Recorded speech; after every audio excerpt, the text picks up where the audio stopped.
तो गाइस आज करेंगे कुछ क्वेश्चंस को practice. Total asset to debt ratio, यहाँ पे हमारे पास क्वेश्चन है, क्वेश्चन नंबर 37 एंड ये हमारे पास क्वेश्चन गिवन है।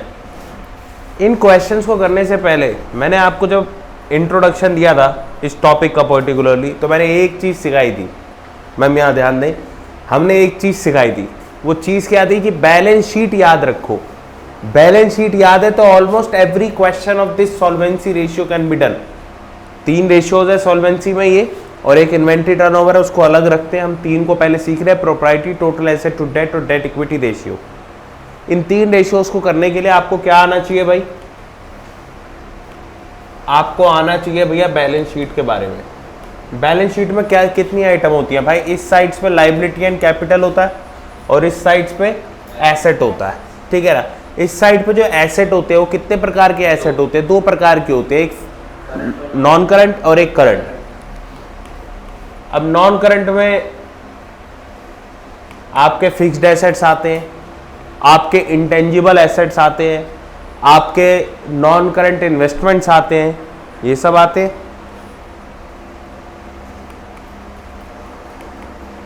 चलो वो अलग चीज है, that is a different thing. Current assets और ये दोनों मिला के क्या बना लेते हैं? हमारे टोटल एसेट्स। इसमें कोई डाउट? ये होता है कि नहीं होता बैलेंस शीट के अंदर? को मैंने कोई नई चीज तो नहीं बता दी आप लोगों को, सिमिलर चीज है, यही होता है, पक्की बात है। अगला देखो जरा, लायबिलिटी साइड के अंदर हमारे पास इक्विटी होती है यानी कैपिटल होती है। कैपिटल बोले तो शेयर होल्डर के फंड्स, इक्विटी शेयर होल्डर के फंड्स, एक ही बात है। अब शेयर होल्डर के फंड्स में 2 चीजें होती हैं, एक होती है शेयर कैपिटल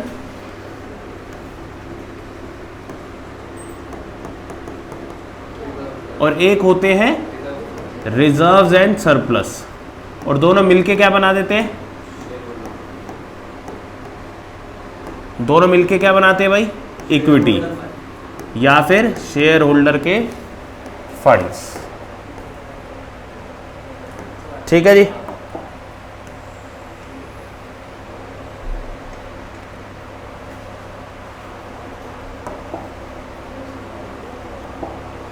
ठीक है जी, share capital plus reserve and surplus is equal to share holder के फंड्स। इसको मैं अभी हटा देता हूं समझाने के पर्पस है इसके लिए।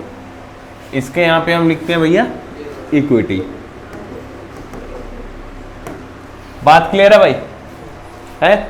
इसके बाद ब्रदर यहां पे देखो, लायबिलिटी साइड पे 2 प्रकार की लायबिलिटी होती है। लायबिलिटी साइड पे 2 प्रकार की लायबिलिटी होती हैं, कौन कौन सी होंगी? एक नॉन करंट लायबिलिटीज यानी लंबे समय की जो लायबिलिटीज है, और एक होती है करंट लायबिलिटीज। बात को समझेंगे कि सिर्फ और सिर्फ नॉन करंट लायबिलिटीज को डेट बोला गया है। क्या बोला गया है ब्रदर? सिर्फ और सिर्फ नॉन करंट लायबिलिटीज को डेट बोला गया है। क्लियर है बात? इसको कोई डाउट? यानी यहां पे टोटल में 3 आइटम मोटी मोटी, और वहां पे टोटल में 2 आइटम मोटी मोटी आती है। अब आपने करना क्या है? हर बारी क्वेश्चन में करेगा क्या वो क्वेश्चन में क्या करता है? एक आइटम नहीं देता, चारों आइटम देता है। आपने चारों आइटम्स का इस्तेमाल करके क्या एक आइटम नहीं निकाल सकते, क्योंकि बैलेंस शीट का टोटल होता है। तो अब ये देखो, इस क्वेश्चन को देखो जरा, टोटल बराबर होता है दोनों बैलेंस शीट, मतलब दोनों साइड्स का बैलेंस शीट में। अब जरा क्वेश्चन देखो यहाँ पे भाई, total assets to debt ratio निकालनी है आपने। ये एक रेशियो है जिसके अंदर रेशियो का फॉर्मूला क्या होता है भाई?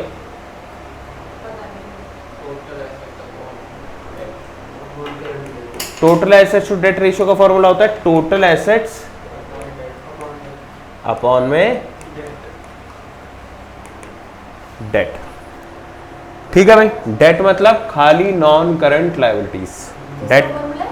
डेट ये total assets to debt ratio, इसका फॉर्मूला है टोटल एसेट्स अपॉन में डेट। याद करने की जरूरत है क्या इसको? नहीं है, नाम ही ऐसा है। बिल्कुल। अब एक बात बताओ, तुमको चाहिए टोटल एसेट, टोटल एसेट दे रखे हैं, क्वेश्चन में है ही नहीं, ना फिक्स्ड एसेट है ना ही करंट एसेट्स है, इंटेंजिबल एसेट्स है, कुछ किसी प्रकार के एसेट का नाम ही नहीं दे रखा। तो घबराने की बात है ये? तो नहीं है, घबराने की बात है क्या ये? नहीं है, क्योंकि हम निकाल लेंगे जैसे तैसे। डेट गिवन है क्या यहाँ पे? भाई डेट भी गिवन नहीं है। डेट मतलब लॉन्ग टर्म लायबिलिटीज होती हैं। अब देख बताओ मेरे को एक बात बता, ये ट्रेड पेएबल्स ये कौन सी लायबिलिटी है? करंट लायबिलिटी है। तू क्या बताएगा? मैं ही बता देता हूँ। ये बता चल, आउटस्टैंडिंग एक्सपेंसेस कौन सी लायबिलिटी है? करंट लायबिलिटी है। इस बार तूने बता दिया, ठीक है ना? तो ये दोनों करंट लायबिलिटी है, तो लॉन्ग टर्म लायबिलिटी कहाँ है? ही नहीं। अच्छा, शेयर कैपिटल और रिजर्व एंड सरप्लस क्या होते हैं? इक्विटी, शेयर होल्डर फंड्स या इक्विटी कह लो। ये आइटम गिवन है आपको। अच्छा, ये क्या दे रखा है? Capital employed. क्या बताया था? कैपिटल एम्प्लॉयड क्या होता है?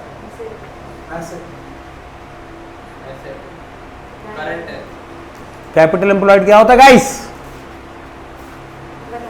वीडियो ऑन है, बच गए तुम लोग, ठीक है ना? तो कोई बात नहीं, एक बार फिर बता देता हूं फिर मैं गुस्से को शांत करते हुए अपने। कैपिटल एम्प्लॉयड आखिरी बार ही बता रहा हूं, कैपिटल एम्प्लॉयड का मतलब क्या है? कैपिटल का मतलब क्या है? पैसा, मालिक का पैसा, या फिर पैसा, मालिक का पैसा भी छोड़ो, पैसा। कितना पैसा कंपनी के अंदर लगा हुआ है? अच्छा, कितना पैसा लगा हुआ है कंपनी के अंदर? 60 लाख। किसका पैसा है ये? ये कहाँ लिखा हुआ है? इक्विटी लिख देता फिर वो। मालिक का पैसा तो ये है 36 लाख। कैपिटल एम्प्लॉयड का मतलब ये होता है कंपनी में कितना पैसा लगा हुआ है। कैपिटल एम्प्लॉयड का मतलब क्या होता है? कंपनी में कितना पैसा लगा हुआ है, ठीक है?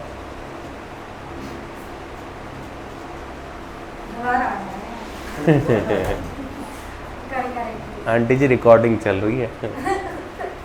अब आपको ये जो है कल थोड़ा देख लेना, समय निकाल के आ जाना ग्रुप। कोई बात नहीं, आप चले जाओ सफाई करके, कोई यहाँ की छोड़ दो।